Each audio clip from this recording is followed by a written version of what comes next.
That's not the reality. The reality is that this is what happened. They decided, they made the decision to go forward and make this like a legal thing, sort of like an art foundation. And in order to have an art foundation and to have all the I's dotted and all the T's crossed and stuff like that, that they were going to need fucking money, man. I mean, you need money. I mean, you need $1,000 a month for the phone bill. You need $5,000 a month for the rent. You need to be insured. You need to pay salaries. You need to have the secretary. You need to have the nice phone system with the mailboxes and all this fucking shit. It all costs money. It's not the way I would have done it. It's not the way I cared to do it. John Law wasn't interested in that. Quit, moved on to other things. It is a community. It's like the wealthier people come out in their RVs and are serviced by the poor, you know, punks and hippies who actually organize the work to make the event happen. So yeah, it's a community like oh God, like Belvedere or Ross, or you know, what's a rich suburb of London? I don't recall. I mean, you know, it's just a community in that sense. You bet. I notice a lack of people of color. Absolutely. Yeah. And that's one thing that kind of makes me sad, because if you look at the Bay Area, I think it's a very colorful place. But I think a lot of the people of color in the Bay Area don't have the money and the time to start planning all of this, and it really does take a lot of money and time, and that's what excludes them. It's not that they aren't welcome or that they wouldn't enjoy it or that there's nothing here for them. It's more that they don't have the resources, and they don't work in Silicon Valley. They don't have these high-tech jobs that can help pay for it. I hate to say it, it's expensive to build all this stuff to protect yourself, and you know, even get camping gear is not cheap anymore. Really good people who are the organizers, the ground level organizers of the event, who go out there and work for a month ahead of time now to set the event up. You know, they're all poor as shit. They don't have any money. And then the internet geeks, you know, many of whom are my friends. Don't get me wrong, some of them are pretty cool people, but make really good money. They pay their $150, rent a $2,000 RV. Stock it up with hopefully British beer, and head out to the desert, and that's the two-tier system, and that's happened there. And it's not. I'm not judging that. It's inevitable. Everybody pretty much still has a good time, so it's not a bad thing. It's just inevitable, and that's the reality of what's happened with Burning Man. I saw that coming several years ago. I have a couple friends of mine who are from Houston, and they're like, we want to drive out there. There's 12 of us. They like run a collective art space called Zocalo. They got a big old broken down school bus. I'm like, we're all going to get in the school bus and drive to Burning Man. We know that Chicken John, he's part of that. Maybe he can get us in for free. Which is common, it's a common thing to think about. Like, can you get me in on the guest list? That's okay. It's okay to ask. So I'm like, no, it's not really like that. I kind of can't get you in. It's not like that. I can't like put you on the list. So I called up Marion. I said, Marion, I want to, you know, these people, they don't really have any money. I mean, they're not like, you know, they're like art. And she's like, well, you know, we have to run this festival. We can't let people in for free. And they're coming from Houston. You know, they're going to spending a lot of money in gas. They're like, we have no sympathy for, you know, geographical problems. Because they live in Houston, their rent is probably a lot less than ours.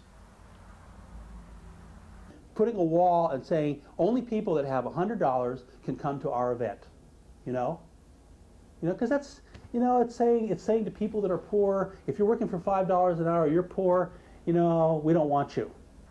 Okay, they said that they contribute, they would work, they're going to build this huge tower and stuff like that.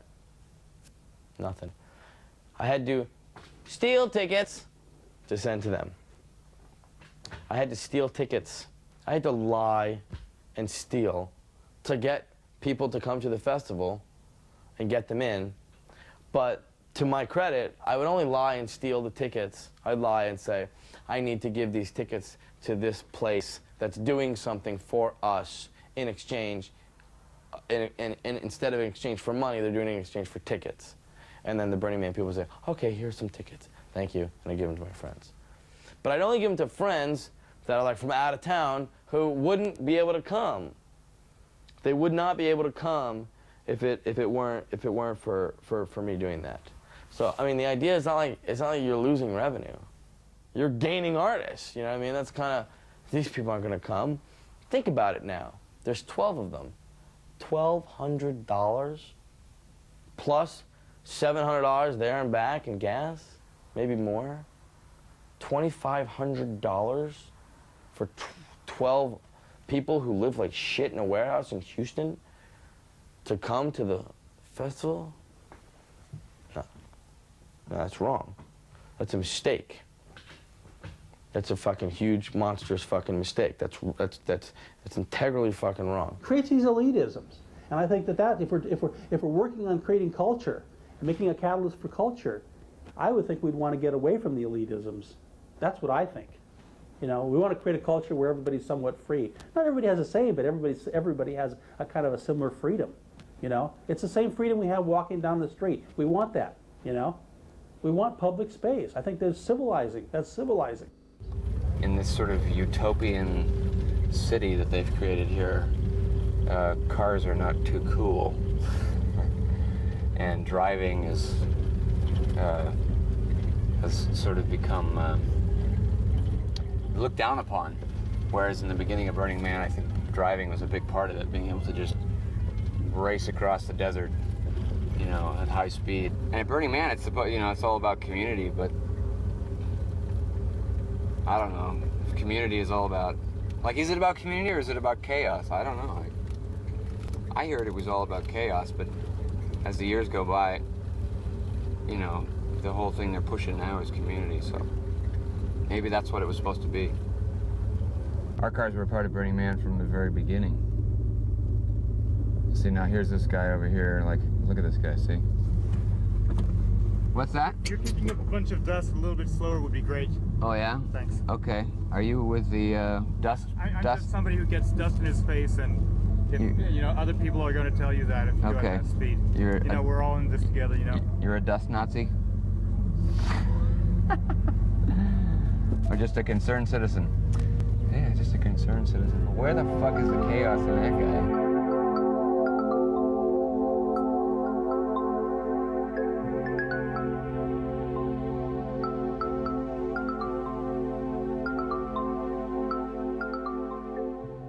So I guess for me, in terms of coming here, it was like coming to terms with the fact that, okay, you know, I've got to limit myself a little bit for the benefit of the event. But even though there are rules and licenses and all this crap happening here, this is still, you know, a world apart from the real world.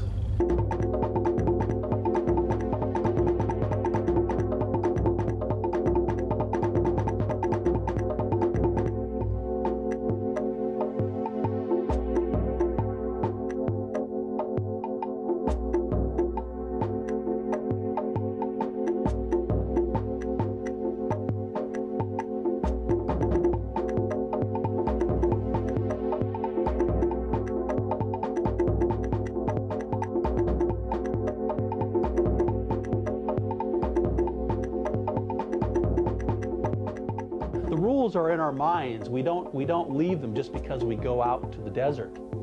It's what we think a society is supposed to have. So we carry a lot of baggage.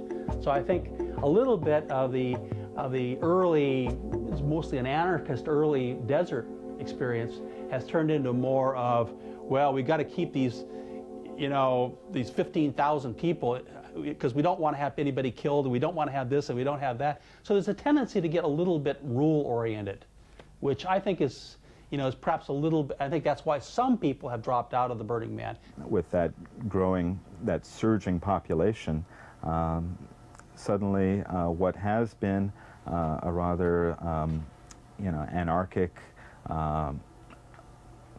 unstructured community begins to become more like, you know, the city we thought we had left behind, a place in which there are speed limits, there are parking restrictions, traffic considerations. I understand enough about how the world works to be aware of the fact that more control would become necessary as the event became larger. I personally was always completely ambivalent about growing the event. I never, actually after the first year, we stumped for it pretty hard the first couple of years to get, you know, people to come out and do stuff. But after that, I really didn't feel that we needed to push it and publicize it that much. That was not Larry's desire at all. He wanted to grow it completely. He was always interested in growth. And I felt like we should just not try to push that hard. It had two choices in '96, either blow up and stop, or eventually become a larger scale controlled commercial event, which is where it's going right now. Not a bad thing. I mean, it's still the best party in town, but that's not at all what I would be interested in working on, and want to encourage people to do what they want to do, not what their control, not what we've decided they need to do. As young people get more and more boxed in, you know, curfews, you can't smoke, you can't do this, you can't do that, it's just, you know, we're going to create a society where you know, you learn to live almost, you know, people can come acclimatize to totalitarian states.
Every road in this city, in some sense, leads to the man, and he hovers like a vision at the end of all these spoked streets in the arc of the city. To know where you are, you reference the man.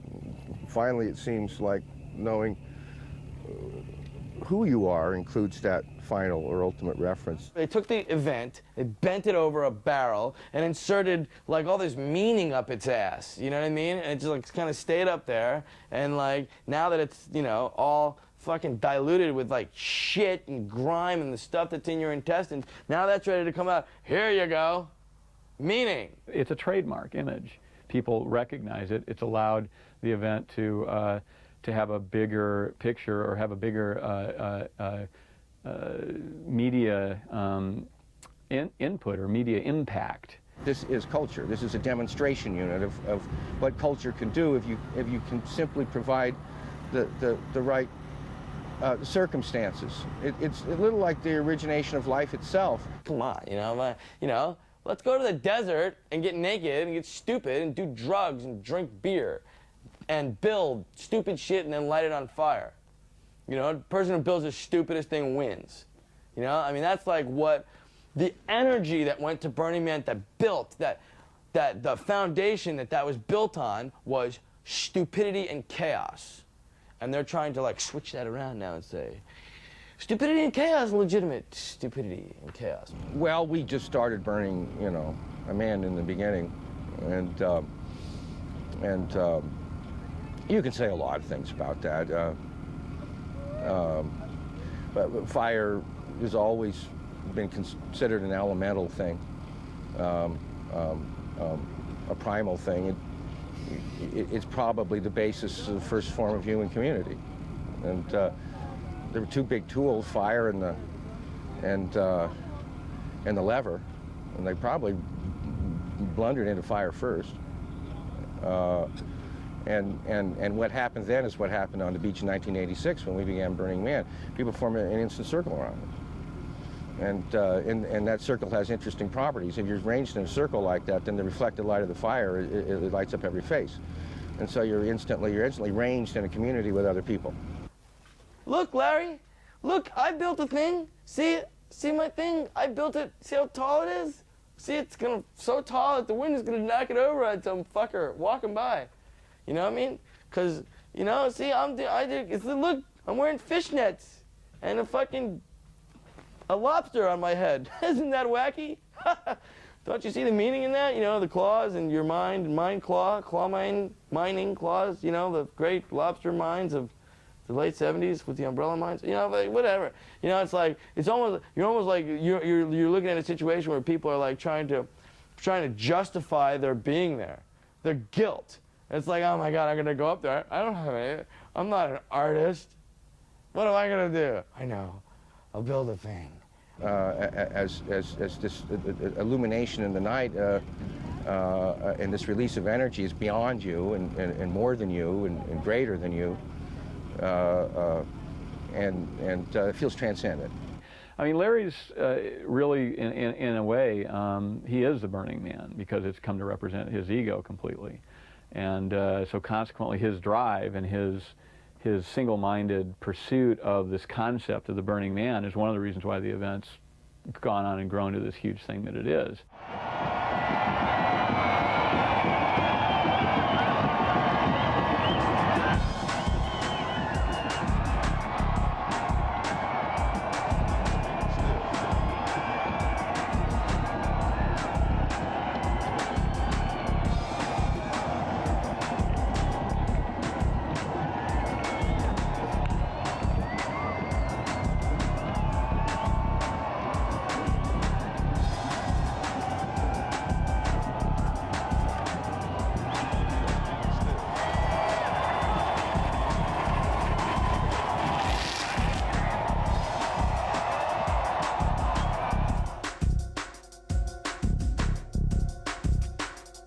Remember, when there's causes, there's results, and the results is always deeper still.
Still.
a global solution. I can't wait to come back here so I can be like this here again, separate from the. No. Wow. I can be different or be better or be freer or relax or like be more confident in whatever, for whatever reason, which is, you know, the thoughts of a wise man and stuff. And the only thing that makes you wise is being there and doing it, experience and stuff. And it is an experience. It's a challenge to survive, a struggle. I hear it says so in their brochure. Through our ration, we got to rally round. Let's all unite. Rally round and round, people. No fuss and no fight. Run, come rally around. Let's all unite. Rally round and round. No fuss and no fight. One of the impacts that I think has been really crucial, and which is, it's a given now, but at the time it was not at all, is that a lot of different undergrounds in San Francisco were able to first, I think, interact and then consequently form new alliances from meeting in the desert. Because, for instance, if you're like a goth kid and a machine show organizer and a hippie, you know, you're not going to talk to each other in San Francisco. You go to different clubs, you go to different places, you scorn each other. But out together with these other people in the desert, you know, in a huge rainstorm, you cover with mud, it could have like blows away a lot of pretense. It's hard to be a poser out there. It was hard to be a poser out there. I'm sure it's much easier now. Down here in a Babylon, the troubles they go on and on. Still give thanks, my people, praises every day. Positivity, I know, it's the only way. But we got to rally round. Let's all unite. Rally round and round, people. No fuss and no fight. You know, you pick up a cigarette butt here, and then, you know, halfway around the world as a result of the festival, someone smiles brighter than they've smiled in a really, really long time, which is really cool. And I'm confident that that's happening, but to say like what was a really good thing to happen for the festival, like what, like these two people met and they got married, and that's kind of, it's cheap, it's kind of dumb. It's a global solution time. It's a global solution time. It's a global solution time.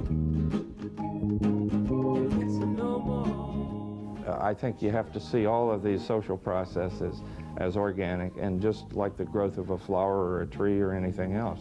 They have a lifetime and a process, and it's a mistake to try to preserve them as an institution, you know, extending into history. What's important is this thing's been going on for 15 years or so in its Dionysian aspect. It's now clearly entering its Apollonian aspect. But what's important is that the Dionysian aspect happened, that it transformed several 100,000 people's lives in that 15 years. That's what's important.